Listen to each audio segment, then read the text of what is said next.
Speaker CP Joshi की SLP पर आज सुप्रीम कोर्ट सुनवाई करेगी। वहीं पायलट गुट की कैविएट पर भी विचार हो सकता है। बीएसपी विधायक की कांग्रेस में विलय मामले पर आज राजस्थान हाईकोर्ट में सुनवाई होने जा रही है। बीजेपी विधायक मदन दिलावर की याचिका पर जस्टिस महेंद्र गोयल की बेंच सुनवाई करेगी। आज प्रदेश में कांग्रेस राजभवन का घेराव नहीं करेगी। ये जानकारी पीसीसी चीफ गोविंद सिंह डोटासरा ने दी। डोटासरा के मुताबिक सेव डेमोक्रेसी सेव कॉन्स्टिट्यूशन अभियान के तहत प्रदेश को छोड़कर कांग्रेस कल देश के सभी राज्यों में राजभवन के सामने प्रदर्शन करेगी। कांग्रेस आज होटल फेयरमाउंट में सभा करेगी। इस दौरान होटल में मौजूद सभी विधायकों के साथ सीएम गहलोत और प्रदेश प्रभारी अविनाश पांडे भी मौजूद रहेंगे। सियासी घमासान में बसपा ने गहलोत खेमे की मुश्किलें बढ़ा दी है। विधानसभा क्षेत्र की जद्दोजहद के बीच पार्टी ने बसपा से कांग्रेस में शामिल विधायकों के लिए व्हिप जारी कर दिया है।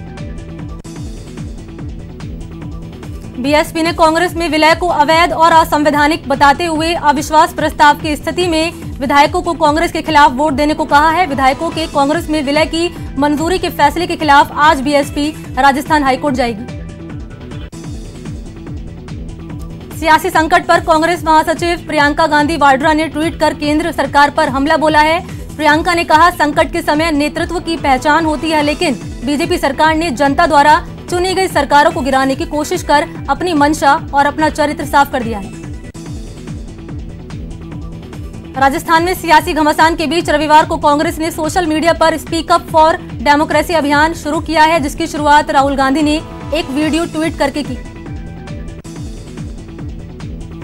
सीएम अशोक गहलोत ने ट्वीट कर बीजेपी पर निशाना साधा। सीएम ने कहा, #speak up for democracy program जो चलाया गया इसके मायने हैं, इसका अपना संदेश है। उसको एक तरफ आम जनता को भी समझना पड़ेगा और दूसरी तरफ जो हुकूमत में है उनको भी समझना पड़ेगा। इस अभियान के तहत कांग्रेस के प्रभारी अविनाश पांडे ने कहा कि जहां एक और मानवता कोरोना जैसी महामारी का सामना कर रही है, वहीं आमजन को राहत देने के बजाय बीजेपी सरकार को गिराने की साजिश कर रही है। राजस्थान प्रदेश कांग्रेस कमेटी के चीफ गोविंद सिंह डोटासरा ने कांग्रेस कार्यकर्ताओं से राज्य में लोकतंत्र को बचाने के लिए स्पीक अप फॉर डेमोक्रेसी अभियान से जुड़ने की अपील की है। वहीं चिकित्सा मंत्री रघु शर्मा ने बीजेपी पर हमला बोलते हुए कहा कि बीजेपी संवैधानिक संस्थाओं का दुरुपयोग कर रही है, बहुमत हमारे पास है। प्रदेश में चल रही सियासी घटनाक्रम पर खाचरियावास ने बीजेपी पर हमला बोला है। खाचरियावास ने कहा कि राज्यपाल बीजेपी के कार्यकर्ता नहीं है, हमारे प्रमुख है। संविधान की रक्षा करने के लिए अपील करना, राज्यपाल से अपना हक मांगना, ये हमारा अधिकार है। पूर्व शिक्षा राज्य मंत्री वासु देवनानी ने एक बार फिर कांग्रेस पर हमला बोला है। देवनानी ने कहा कि कांग्रेस संवैधानिक संस्थाओं को निशाना बनाकर उन पर आरोप प्रत्यारोप जड़ रही है, वहीं प्रदेश की राजनीति में अब तक कभी नहीं हुआ है। प्रधानमंत्री नरेंद्र मोदी आज वीडियो कॉन्फ्रेंसिंग के जरिए नोएडा, कोलकाता और मुंबई में भारतीय चिकित्सा अनुसंधान परिषद के 3 नए लैब्स का उद्घाटन करेंगे। रविवार को पीएम मोदी ने मन की बात में करगिल के शहीदों को याद किया। साथ ही उन्होंने पाकिस्तान पर निशाना साधा और कहा कि दुश्मनी करना दुष्टों का स्वभाव है, पड़ोसी मुल्क ने पीठ में छुरा घोंपा था। अयोध्या में 5 अगस्त को भव्य श्रीराम मंदिर निर्माण की नींव रखी जाएगी। इसमें 32 सेकंड के शुभ मुहूर्त में पीएम नरेंद्र मोदी मंदिर की आधारशिला रखेंगे। 5 अगस्त को अयोध्या में राम मंदिर का शिलान्यास होगा। इसके लिए भीलवाड़ा से वीएचपी की ओर से सोने चांदी की ईंट और हनुमान जी की गदा को दान किया गया है। वो 3 अगस्त को अयोध्या के लिए रवाना होंगे। अयोध्या में श्रीराम मंदिर निर्माण को लेकर होने वाले भूमि पूजन के लिए गंगा जल और मिट्टी आज हरिद्वार से अयोध्या के लिए रवाना की जाएगी। नागौर सांसद हनुमान बेनीवाल कोरोना पॉजिटिव पाए गए हैं। जेएलएन अस्पताल की लैब में आई रिपोर्ट के बाद बेनीवाल ने ट्वीट कर लिखा कि मैं कोरोना पॉजिटिव हूं, लेकिन पत्नी की रिपोर्ट नेगेटिव आई है। उत्तर प्रदेश के कासगंज में रविवार को ट्रिपल मर्डर से हड़कंप मच गया। एक ही परिवार के 3 लोगों की निर्मम हत्या से पूरे क्षेत्र में सनसनी फैल गई। गोली लगने से एक युवक गंभीर रूप से घायल भी हो गया। इंग्लैंड और वेस्टइंडीज के बीच मैनचेस्टर के ओल्ड ट्रैफर्ड मैदान पर 3 मैचों की टेस्ट सीरीज का तीसरा और निर्णायक मुकाबला खेला जा रहा है। वेस्टइंडीज को जहां मैच जीतने के लिए 389 रनों की जरूरत है, वहीं इंग्लैंड मैच और सीरीज जीतने से मात्र 8 विकेट दूर है। देश में कोरोना संक्रमितों की संख्या 13,85,552 हो गई है। वहीं अब तक 32,063 लोगों की मौत हुई है। कोरोना को लेकर सीएम गहलोत ने देर शाम वीडियो कॉन्फ्रेंसिंग के जरिए समीक्षा बैठक की, जिसमें कोरोना टेस्ट बढ़ाने के निर्देश दिए गए। इस दौरान बैठक में चिकित्सा मंत्री रघु शर्मा, कोर ग्रुप के अफसर मौजूद रहे। राजस्थान में कोरोना की रफ्तार लगातार बढ़ती जा रही है। प्रदेश में रविवार को सबसे ज्यादा 1,132 नए केस सामने आए। प्रदेश में कुल संक्रमितों का आंकड़ा अब 36,430 तक पहुंच गया है। वहीं कोरोना से अब तक 624 लोगों की मौत हुई है। इनमें जयपुर में सबसे ज्यादा मौत हुई है। प्रदेश में एक दिन में सबसे ज्यादा 1,132 कोरोना संक्रमित मिले हैं। प्रदेश में पिछले 4 दिनों में 950 से ज्यादा संक्रमित प्रदेश में सामने आ रहे हैं। कोटा में कोरोना से मौत के आंकड़े भी तेजी से बढ़ रहे हैं। एक और कोरोना पॉजिटिव मरीज ने इलाज के दौरान दम तोड़ दिया। प्रतापगढ़ के अरनौद उपखंड क्षेत्र के दलोट कस्बे में लगातार बढ़ रहे कोरोना संक्रमितों ने स्वास्थ्य विभाग की चिंता बढ़ा दी है। दलोट में पॉजिटिव मरीजों की संख्या 8 हो चुकी है।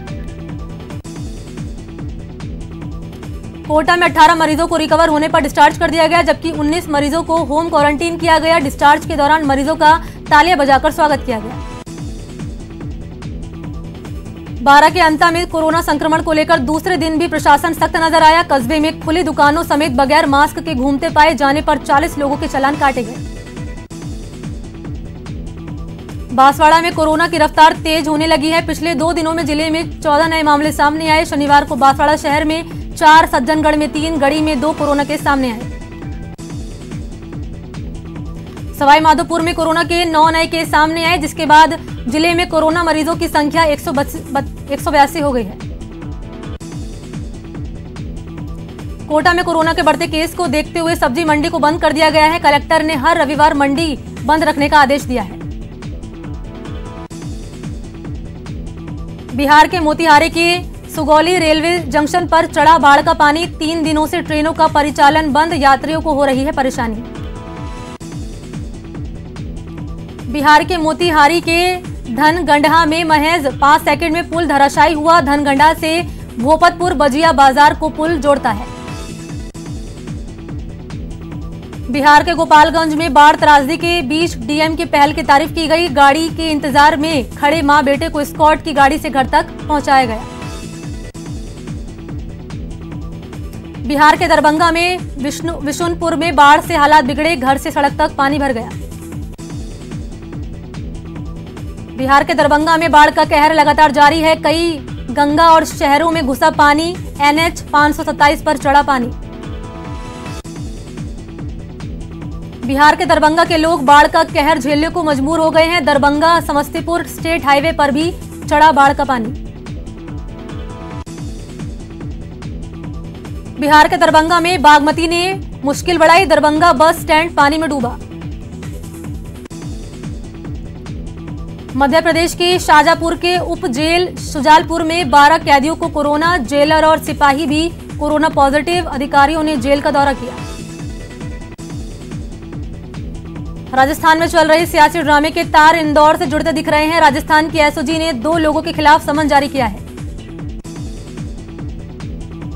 एमपी की सतना पुलिस ने तस्कर अनूप जायसवाल उर्फ जस्सा को गिरफ्तार कर लिया। जस्सा के 5 साथी भी गिरफ्तार कर लिए गए। राजस्थान के सियासी ड्रामे का मध्य प्रदेश में विरोध होगा। गहलोत के समर्थन में कमलनाथ ब्रिगेड प्रदर्शन करेगी। एमपी के सीधी पुलिस ने नशीली दवाओं के साथ 2 आरोपियों को गिरफ्तार किया। उत्तर प्रदेश से नशीली दवाओं का जखीरा सीधी लाया जा रहा था।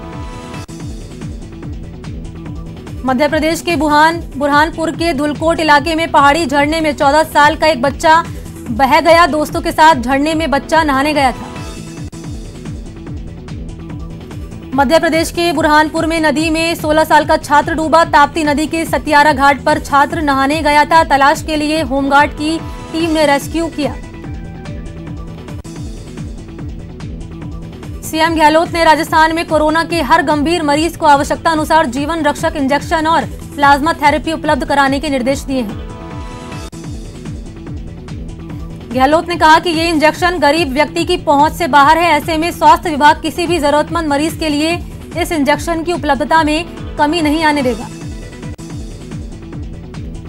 कांग्रेस का स्पीक अप फॉर डेमोक्रेसी अभियान के तहत मंत्री भंवर सिंह भाटी ने बीजेपी पर निशाना साधा। उन्होंने कहा कि प्रदेश में कांग्रेस के पक्ष में जनादेश मिला, लेकिन बीजेपी धन बल के आधार पर सरकार को अस्थिर करने की कोशिश कर रही है। कोटा में कांग्रेस कार्यकर्ताओं ने राज्यपाल और केंद्र सरकार के खिलाफ विरोध प्रदर्शन करते हुए हाईवे जाम करने की कोशिश की। पुलिस ने कांग्रेस कार्यकर्ताओं को रोक दिया और उनको गिरफ्तार कर लिया। प्रदेश में चल रही सियासी उठापटक को बीजेपी की साजिश करार देते हुए कांग्रेस ने लोकतंत्र बचाओ अभियान के तहत चूरू जिला मुख्यालय पर धरना दिया। अयोध्या में लंबे इंतजार के बाद बनने जा रहे भगवान श्री राम के मंदिर के निर्माण में लोकप्रिय धार्मिक स्थल रामदेवरा की मिट्टी का भी इस्तेमाल किया जाएगा। चूरू के गांव गुगलवा में एक विवाहिता ने पति और ससुराल की प्रताड़ना से परेशान होकर जहर खाकर खुदकुशी की कोशिश की। सीकर पुलिस ने बड़ी कार्रवाई करते हुए रात्रि के समय मोटरसाइकिल सवारों के साथ मारपीट कर लूटपाट करने वाले गैंग का खुलासा करते हुए 6 आरोपियों को गिरफ्तार कर लिया। दौसा के महेश्वरा गांव में शराब की दुकान के विरोध में ग्रामीणों ने प्रदर्शन किया और दौसा महेश्वरा मार्ग पर जाम लगा दिया। ग्रामीणों ने कहा कि महेश्वरा गांव में गोदाम के नाम पर अवैध रूप से शराब बेची जा रही है। कोटा में चाकू मारकर एक युवक की हत्या की कोशिश की गई। वारदात का सीसीटीवी वीडियो वायरल होने के बाद पुलिस ने तत्परता दिखाते हुए 3 आरोपियों को गिरफ्तार कर लिया। भीलवाड़ा के गंगापुर थाना क्षेत्र के आटावाड़ा नहर में 3 दिन पहले मिले महिला के शव की पुलिस ने शिनाख्त कर ली और हत्यारों को भी गिरफ्तार कर लिया। कोटा के इटावा थाना क्षेत्र में श्योपुर स्टेट हाईवे पर सड़क हादसा हुआ। बाइक सवार 3 युवक घायल हो गए, जिन्हें इटावा के सामुदायिक स्वास्थ्य केंद्र में इलाज के लिए ले जाया गया। भरतपुर पुलिस ने बांदीकुई थाना क्षेत्र के गांव उनबड़ा के पास चोर को गिरफ्तार कर लिया, जिसके पास से ट्रैक्टर, लैपटॉप, प्रिंटर, इन्वर्टर बरामद की गई। सीकर पुलिस की स्पेशल टीम और रामगढ़ थाना पुलिस ने कार्रवाई करते हुए 5 लाख अवैध डोडा पोस्ट समेत 2 आरोपियों को गिरफ्तार कर लिया। चूरू में कस्टोडियन डेथ के मामलों में पुलिस के उस वक्त होश उड़ गए जब चोरी के एक मामले में गिरफ्तार आरोपी की पुलिस कस्टडी में अचानक तबीयत बिगड़ गई। चूरू के गांव में 15 साल की बालिका को अगवा कर सामूहिक दुष्कर्म का मामला सामने आया। आरोपियों के खिलाफ आईपीसी और पॉक्सो एक्ट की संगीन धाराओं में मामला दर्ज किया गया। सीकर के लक्ष्मणगढ़ में एक होटल में एक युवती ने होटल के कमरे में फांसी लगाकर आत्महत्या कर ली। भरतपुर पुलिस ने सट्टे के खिलाफ बड़ी कार्रवाई की। गिरफ्तारी के दौरान आरोपी ने सट्टे की रकम को एक खाली प्लॉट में फेंक दिया। टोंक के आवा गांव में तालाब में नहाने के लिए गए 3 बच्चों की डूबकर दर्दनाक मौत हो गई। बताया जा रहा है कि किसी एक को बचाने के चक्कर में तीनों ही बच्चे गहरे पानी में डूब गए।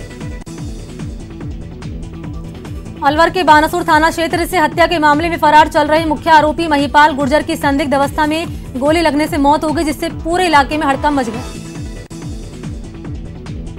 बारा में वन विभाग ने बजरी खनन के खिलाफ कार्रवाई करते हुए एक ट्रैक्टर ट्रॉली को जब्त किया, साथ ही एक चालक को गिरफ्तार कर लिया। सवाई माधोपुर की गंगापुर सिटी में एक व्यापारी खुले नाले में गिर गया, जिससे व्यापारी का हाथ फ्रैक्चर हो गया। चूरू के सुजानगढ़ में पुलिस ने अवैध शराब के खिलाफ कार्रवाई करते हुए युवक को गिरफ्तार कर लिया। युवक के पास से 30 पेटी शराब बरामद की गई। नागौर में एक जर्जर मकान की दीवार भरभरा कर गिर गई। मकान की दीवार गिरने के दौरान गनीमत रही कि बड़ा हादसा नहीं हुआ।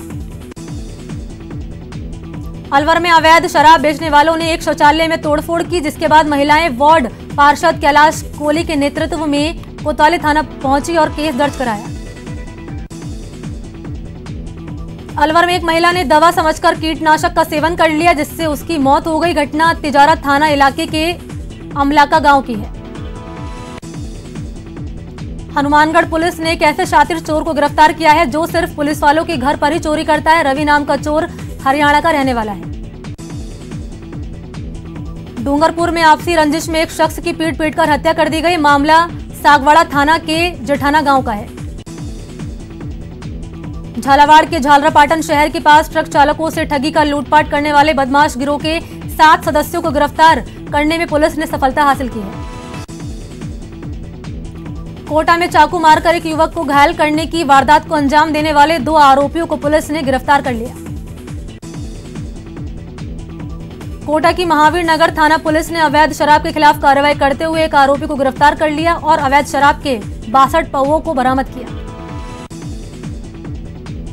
सीकर के खाटू श्याम जी के पास चैनपुरा गांव में करंट की चपेट में आने से डॉक्टर की मौत हो गई। पुलिस ने मामले की जांच शुरू कर दी है। बीकानेर के देशनोक में अज्ञात वाहन ने ऊंट को टक्कर मार दी, जिससे ऊंट बीच सड़क पर घायल अवस्था में तड़पता रहा। कोटा में नगर पालिका प्रशासन ने कार्रवाई की, जिसके तहत प्रशासन ने अस्थायी अतिक्रमण को ध्वस्त कर कार्रवाई को अंजाम दिया। डूंगरपुर में राशन डीलर की ओर से गड़बड़ियों के बीच फर्जी राशन कार्ड, मृत लोगों और सरकारी कर्मचारियों के नाम राशन कार्ड से राशन उठाने के संगीन मामले भी सामने आए। चूरू में एक साथ कोरोना के 25 केस आने के बाद कलेक्टर ने सुजानगढ़ पहुंचकर व्यवस्थाओं का निरीक्षण किया। इस दौरान कलेक्टर ने चिकित्सा विभाग की ओर से की जा रही सैंपलिंग के बारे में जानकारी ली। कोटा में कोरोना की रोकथाम को लेकर पुलिस सख्त हो गई है। पुलिस अब बिना मास्क, हेलमेट और सोशल डिस्टेंसिंग का पालन नहीं करने वालों के खिलाफ कार्रवाई कर रही है। चिकित्सा एवं स्वास्थ्य मंत्री डॉक्टर रघु शर्मा ने अपने जन्मदिन पर मिली शुभकामनाओं के लिए सभी का आभार जताया है। उन्होंने कहा कि कोरोना जैसी महामारी के दौर में आमजन से मिले सहयोग और आशीर्वाद के लिए वो कृतज्ञ है। भरतपुर में कोरोना वायरस का लगातार प्रभाव बढ़ता जा रहा है। ऐसे में आयुर्वेदिक विभाग द्वारा पूरी तरह से जिम्मेदारी निभाते हुए लोगों को रोग प्रतिरोधक क्षमता बढ़ाने के बारे में लगातार जानकारी दे रहा है। अलवर में कोरोना के बढ़ते संक्रमण को देखते हुए आयुर्वेद विभाग के संयुक्त तत्वाधान में लोगों को काढ़ा पिलाया गया। ये काढ़ा नीम, गिलोय समेत अन्य चीजों से तैयार किया गया है। अजमेर में लायंस क्लब ने 25 जरूरतमंद परिवारों को राशन किट बांटी और उनकी मदद की। पुष्कर के माली मंदिर में समाज सेवी ने कोरोना योद्धाओं का सम्मान किया और पीपीई किट के साथ सैनिटाइजर दिए। अलवर में बढ़ती कोरोना प्रकोप को देखते हुए 2 दिन से बाजारों को बंद रखने शहर में अघोषित लॉकडाउन की स्थिति बन गई है। बाजार बंद करने का फैसला जिला प्रशासन और व्यापारियों ने बैठक में लिया। जयपुर के सुर साहित्य कला संस्थान की ओर से ऑनलाइन संगीत कार्यक्रम का आयोजन किया गया। इस सुरीली शाम में वेस्ट बंगाल शांति निकेतन के दीपक चक्रवर्ती ने बांसुरी पर सुर बिखेरे। करौली के जवाहर नवोदय विद्यालय में वृक्षारोपण अभियान के अंतर्गत पौधारोपण किया गया। इस दौरान स्कूल में कई तरह के पौधे लगाए गए। कोटा शहर में स्वच्छ भारत मिशन अभियान चलाया गया, जिसके तहत शहर के कई इलाकों में श्रमदान किया गया। करौली में डॉक्टर किरोड़ी लाल मीणा के स्टाफ के कोरोना पॉजिटिव पर कार्यकर्ता और शुभ चिंतकों ने जगह जगह देवी देवताओं से मन्नतें मांगकर स्वास्थ्य लाभ की कामना की। जयपुर के राजस्थान संगीत संस्थान में वन महोत्सव के तहत वृक्षदान कार्यक्रम का आयोजन किया गया, जहां सभी व्याख्याताओं और कर्मचारियों ने वृक्षदान कर सौंदर्यकरण में अपना योगदान दिया। सीकर जिला मुख्यालय के शहीद स्मारक पर कारगिल विजय दिवस के अवसर पर श्रद्धांजलि सभा का आयोजन किया गया। कारगिल विजय दिवस पर भरतपुर के नदबई में पुष्पांजलि कार्यक्रम का आयोजन किया गया। कार्यक्रम में लोगों ने शहीदों को याद किया और श्रद्धा सुमन अर्पित किए।